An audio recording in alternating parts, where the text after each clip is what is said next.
Hello, I'm Derek Cribb. I'm Chief Executive of the Institute and Faculty of Actuaries, and I'm here today to introduce some research that we've recently executed with the National Institute for Economic and Social Research. As a public interest body, we're always very keen to look at research that draws on the actuarial skills and relevance of our profession. And on this occasion, we've been looking at emigration and the affordability of the state pension in the future. We've been delighted that Dr. Angus Armstrong has been able to lead this research on our behalf. One of the key factors here is not just around the impact of reducing or increasing immigration numbers, but actually what would the effect be if we looked at the skill sets that those immigrants bring. So without further ado, I'll hand you over to Angus, who will be able to further develop the model. Thank you, Derek. We're very grateful to the Institute and Faculty of Actuaries for supporting this work. Our research shows that reducing the level of immigration would be harmful for public finances. We show that by reducing net immigration by around 150,000 to about 180,000 will lead to a deterioration in public finances of about £3 billion per year by 2032. That will be £8 billion per year by 2057. Now, there's a number of ways the government can offset this loss in public finances. One way is to raise the state pension age by about 1 year. Another way is to reduce the pension payments by about 3.5%. That's about £300 for all new pensioners.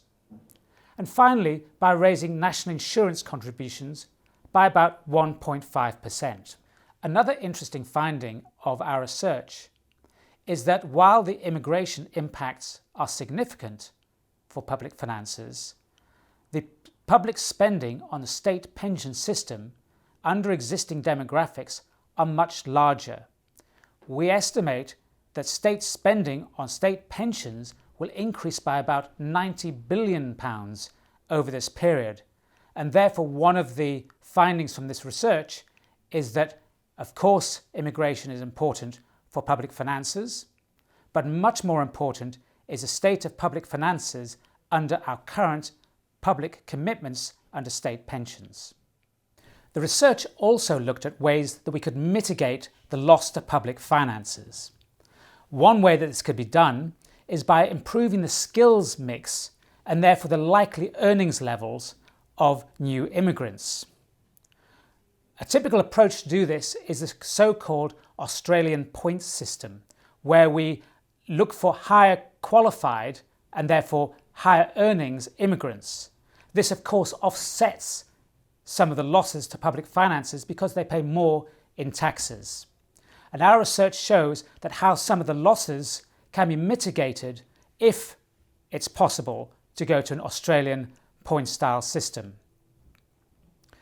This research was conducted using the Office of National Statistics principal population projections and also a model that we've developed here at the National Institute over the last 10 years, which looks at the distributional impacts of public policy.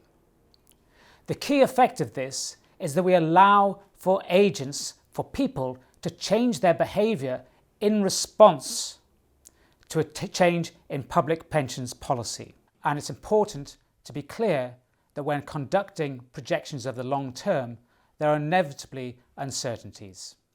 If you would like to find out more about this research, please contact us. We're very grateful to the Institute and Faculty of Actuaries for supporting this work. Thank you. Thank you, Angus. Those are some really complex issues. And it's addressing issues like this as a professional body where we feel we've got the independence and the public interest remit to really put out the challenge. And the challenge is there for you as the public and as policymakers to really consider the long-term impact of this research. And we call on you to contact us if there's more that you'd like to know. In the meantime, thank you very much for watching and goodbye.